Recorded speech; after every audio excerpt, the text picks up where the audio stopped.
Hello दोस्तों, the great soul channel में आप सभी लोगों का स्वागत है। आज हम ईवीएस के कुछ इंपॉर्टेंट क्वेश्चन को सॉल्व करेंगे विद एक्सप्लेनेशन। तो पहला क्वेश्चन है, इकोलॉजी शब्द का प्रयोग सर्वप्रथम किसने किया था? तो अर्नेस्ट हैकेल ने किया था।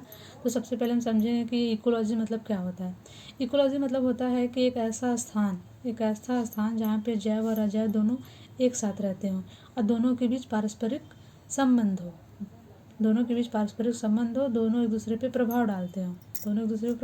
तो सबसे पहले हम समझ लेते हैं कि जैव क्या होता है और अजैव क्या होता है। जैव मतलब होता है कि इंग्लिश में इसको बोलते हैं बायोटिक कंपोनेंट। क्या बोलते हैं? बायोटिक। और इसको बोलते हैं अबायोटिक। तो बायोटिक कंपोनेंट में दो आते हैं, बायोटिक में दो आते हैं, प्लांट्स और एनिमल्स। प्लांट्स को कहीं कहीं फ्लोरा भी लिख के दिया रहता है और एनिमल्स को कहीं कहीं फौना भी लिख के दिया रहता है, तो कंफ्यूज नहीं होना है। तो ये हो गया, ये हमारा क्या मतलब, इतना क्या हो गया पूरा, ये हमारा जैव हो गया और ये हमारा अजैव हो गया। अजैव के अंतर्गत क्या क्या आएगा? ये वायुमंडल हो गया, ये जलमंडल हो गया और स्थल मंडल हो गया। मतलब अबायोटिक कंपोनेंट में हमारा वायुमंडल, जलमंडल, स्थल मंडल हो जाएगा, जबकि बायोटिक कंपोनेंट में क्या हो जाएगा? प्लांट्स और एनिमल्स हो जाएगा। मतलब प्लांट्स और एनिमल्स जहाँ पे रह रहे हैं, वो जिस वातावरण में रह रहे हैं, वो दोनों एक दूसरे से क्या है, मतलब दोनों एक दूसरे से पारस्परिक संबंध रखते हैं। अतः हम एक भाषा में कह सकते हैं कि इकोलॉजी मतलब होता है कि एक ऐसा स्थान जहाँ पे जैव अजैव दोनों एक दूसरे से पारस्परिक संबंधित हो। ये हो गया इकोलॉजी का मतलब। नेक्स्ट क्वेश्चन है, पारिस्थितिकी के जनक किसको माना जाता है? तो अर्नेस्ट हैकेल को। पारिस्थितिकी के जनक किसको माना जाता है? अर्नेस्ट हैकेल को। पारिस्थितिकी मतलब हो गया इकोलॉजी। फिर नेक्स्ट है, पौधों में रंध्रों का खुलना और बंद होना किस पर निर्भर करता है? पौधों में रंध्र क्या होता है? पौधों में छोटे छोटे पोर्स होते हैं जिनको स्टोमेटा कहते हैं। पौधों में छोटे छोटे पोर्स होते हैं, छेद होते हैं, जिनको क्या बोलते हैं? स्टोमेटा बोलते हैं। और उसी स्टोमेटा के थ्रू क्या करते हैं? वो गैसों का आदान प्रदान करते हैं, मतलब एक्सचेंज करते हैं। वो कार्बन डाइऑक्साइड को लेते हैं और ऑक्सीजन को रिलीज करते हैं। किसके थ्रू? स्टोमेटा के थ्रू, जिसको हिंदी में क्या बोलते हैं? रंध्र। ये प्रोसेस मतलब ये क्रिया किस पर निर्भर करती है? तो प्रकाश पर। अगर ये प्रकाश ना हो तो ये क्रिया नहीं हो। नेक्स्ट क्वेश्चन है, विटामिन डी तथा कैरोटीन के निर्माण में किसकी भूमिका महत्वपूर्ण होती है? विटामिन डी तथा कैरोटीन के निर्माण में किसकी भूमिका महत्वपूर्ण होती है? तो विटामिन डी हमको कहाँ से मिलता है? विटामिन डी हमको सनलाइट से मिलता है। कभी कभी विटामिन डी को सनसाइन विटामिन के नाम से भी कहीं कहीं दिया रहता है, सनसाइन विटामिन के नाम से। तो विटामिन डी अगर विटामिन डी की कमी हो जाती है तो बच्चों में कौन सा रोग हो जाता है? रिकेट्स। कौन सा रोग हो जाता है? रिकेट्स। जबकि बड़ों में कौन सा रोग हो जाता है? ऑस्टियोमलेशिया। विटामिन डी की डिफिशियंसी हो जाती है तो बच्चों में कौन सा रोग हो जाता है? रिकेट्स।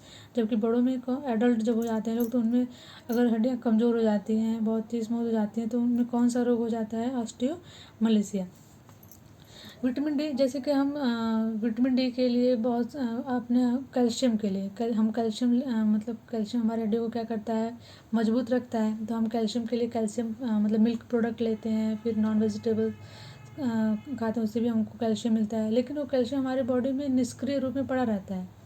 तो उसको वो एक्टिव कब होता है? जब हमारी बॉडी पे सनलाइट पड़ती है, तभी वो उसका क्या होता है, तभी विटामिन डी का निर्माण होता है। तभी हमारी बॉडी जो है कैल्शियम को क्या कर पाती है? पूरी अच्छी तरह से एब्जॉर्ब कर पाती है। इसलिए कहते हैं कि अर्ली मॉर्निंग हमें 10 से 15 मिनट डेली धूप को ले लेना चाहिए, ताकि विटामिन डी जो है एक्टिव हो पाए, विटामिन डी का निर्माण हो पाए हमारे शरीर में। तो विटामिन डी के निर्माण में किसकी भूमिका महत्वपूर्ण होती है? तो प्रकाश की। एक कैरोटीन क्या हो गया? कैरोटीन एक होता है कलर पिगमेंट देता है, जैसे फ्रूट्स और वेजिटेबल में, जैसे कि गाजर का रंग हो गया, सेब का रंग हो गया, फिर या मिर्ची का रंग हो गया। तो ये मतलब किससे मिलता है? तो ये इसको कैरोटीन कलर पिगमेंट बोलते हैं। ये किससे मिलता है? तो ये भी हमको किससे मिलता है? सनलाइट से मिलता है। नेक्स्ट है, छाया प्रिय पौधों को क्या कहते हैं? छाया प्रिय का पौधा मतलब वो हो गया, जैसे कि नीम का पेड़ हो गया, बरगद का पेड़ हो गया, शीशम का पेड़ हो गया। तो इसके नीचे जो ये छायादार वृक्ष हैं, क्योंकि इसके नीचे क्या हो जाती है? छाया होती है। तो इसमें कुछ पौधे मतलब उगाते हैं। तो उन्हें छोटे छोटे पौधों को क्या कहते हैं? छाया प्रिय पौधे। उनको क्या कहते हैं? पूछता है, मतलब छाया प्रिय पौधों को क्या कहते हैं? तो हेलियोफोबस। नेक्स्ट है क्लोरोफिल निर्माण के लिए अति आवश्यक तत्व है। क्लोरोफिल निर्माण के लिए अति आवश्यक तत्व कौन सा, मतलब किसी भी पौधे में क्लोरोफिल के निर्माण के लिए किस एलिमेंट की आवश्यकता होती है, तो मैग्नीशियम की। नेक्स्ट है वाष्प उत्सर्जन क्रिया के लिए आवश्यक तत्व है। वाष्प उत्सर्जन जैसे पौधा क्या करता है, भूमि से जड़ों के द्वारा मिट्टी को लेता है। सॉरी भूमि से क्या करता है, जड़ों के द्वारा जल को अवशोषित कर लेता है। लेकिन किसी भी पौधे को स्वस्थ रहने के लिए उसको ज़्यादा पानी की आवश्यकता नहीं रहती है। वो उसको जितनी पानी की आवश्यकता रहती है वो अपने पास रखता है, बाकी वो क्या करता है, वाष्प के रूप में उसका उत्सर्जन कर देता है, मतलब निकाल देता है।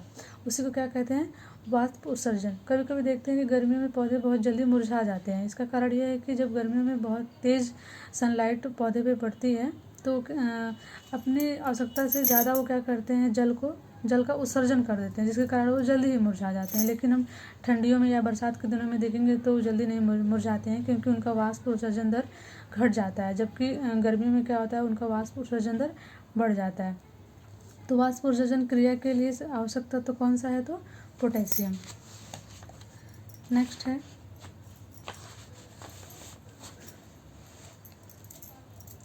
कवक का किसी पौधे की जड़ के साथ सहजीवन क्या कहलाता है। तो सबसे पहले हम समझ लेंगे कवक क्या है। तो कवक को इंग्लिश में फंगस भी बोलते हैं। क्या बोलते हैं, फंगस भी बोलते हैं।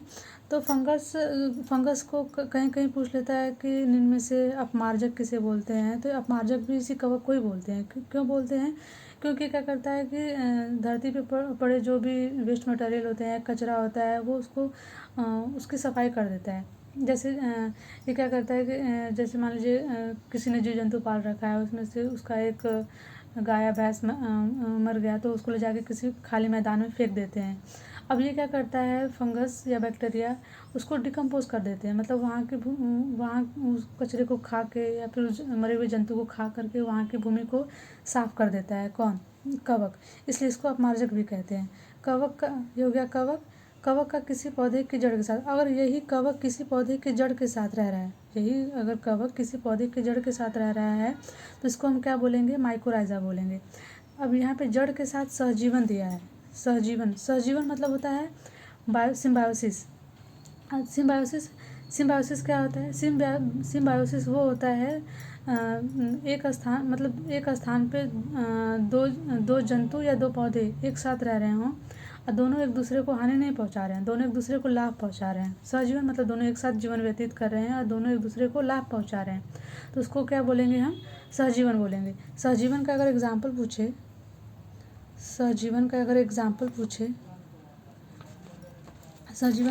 पूछे तो हम दे सकते हैं लाइकेन और दलहनी लेगुमिनस प्लांट। लेगुमिनस लाइकेन हो गया, दलहनी फसल हो गया, दलहनी फसल जिसको लेगुमिनस प्लांट भी बोलते हैं। तो ये लाइकेन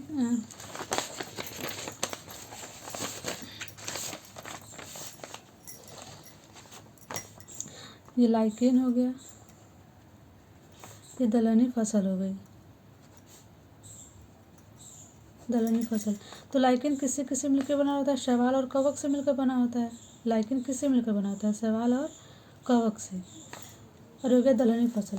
दलहनी फसल को क्या होता है, किसी भी पौधे को नाइट्रोजन की बहुत ज़्यादा आवश्यकता होती है, नाइट्रोजन की आवश्यकता होती है, तो दलहनी फसल या लेगुमिनस प्लांट इसको बोलते हैं। तो ये क्या होता है कि ये नाइट्रोजन को ये डायरेक्टली नहीं ले पाता है, कौन, दलहनी फसल।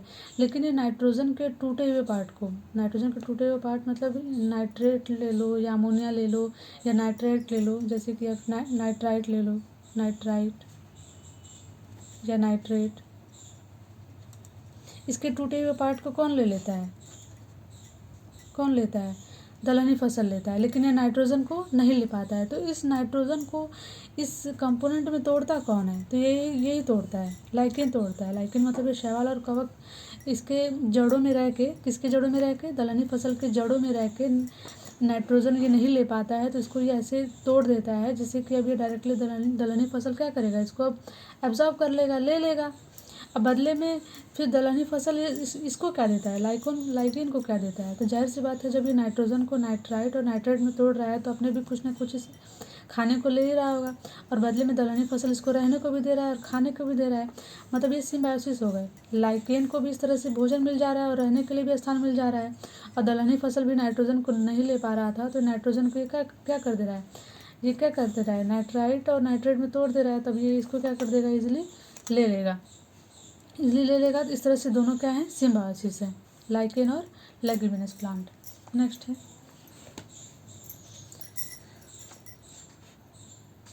संसार का सबसे बड़ा लोएस का मैदान किस देश में स्थित है। तो हम सबसे पहले समझ लेंगे लोएस क्या होता है। लोएस क्या होता है, तो मान लीजिए ये रेगिस्तानी भूमि है। रेगिस्तानी भूमि है जहाँ पे जाहिर सी बात है आपको पता है कि रेगिस्तानी भूमि की मिट्टी कैसी होती है, बारीक बालू जैसी होती है। कैसी होती है, बारीक बालू जैसी होती है। तो ये क्या करता है, जो कुछ हवाएं रहती हैं, पवनें रहती हैं, इन्हीं मिट्टियों को उड़ा करके दूसरे स्थान पर ले जाती हैं। इन्हीं मिट्टियों को, मान लीजिए भूमि है और यहाँ पे इस भूमि की मिट्टी है, इसी भूमि, मान लीजिए भूमि है, इसकी मिट्टी है। अब ये हवाएं क्या कर रही हैं, चल रही हैं, तो यहाँ से ये जो हल्के धूल के कण हैं, जो छोटे छोटे धूल की रेतीली मिट्टियाँ हैं, ये हवाएं उठा के इनको यहाँ से यहाँ ला रही हैं। तब यहाँ के धूल के कण कहाँ पर ट्रांसफ़र हो गए, यहाँ पर ट्रांसफ़र हो गए। और ये छोटे मोटे एरिया में नहीं, ये बहुत ज़्यादा एरिया में इसको क्या कर देते हैं, फैला देते हैं। बहुत ज़्यादा एरिया में इसको क्या कर देते हैं, फैला देते हैं। मतलब अब यहाँ पे जो अस्थाई भूमि थी, मतलब जो यहाँ पे मेन जो मिट्टी थी, अब उस मिट्टी का क्या हो गया, ट्रांसफ़र हो गया किसी और मिट्टी में, मतलब यहाँ की मिट्टी में। मतलब अब यहाँ की जो रेतीली मिट्टी थी अब ये यहाँ पूरा क्या हो गई, फैल गई। तो ये एक पूरे मैदान का क्या हो जाता है, निर्माण हो जाता है। उसी को क्या कहते हैं, लोएस। मतलब एक दूसरी मिट्टी का निक्षेपण हो जाता है, निक्षेपण हो जाता है यहाँ पर। उसी को क्या कहते हैं, लोएस। लोएस का मैदान। तो ऐसा एग्जाम्पल किस देश में मिलता है देखने को, तो चीन में। चीन में भी कहाँ, उत्तरी चीन में। पौधे के सभी पोषक तत्वों से युक्त कार्बनिक पदार्थ है ह्यूमस। ह्यूमस मतलब क्या होता है, ह्यूमस को खाद कहते हैं। ह्यूमस को क्या कहते हैं, हिंदी में खाद कहते हैं। और यह वह खाद है जो प्लांट्स और एनिमल्स के वेस्ट मटेरियल से मिलकर बना होता है। प्लांट्स और एनिमल्स के वेस्ट मटेरियल्स से मिलकर बना रहता है।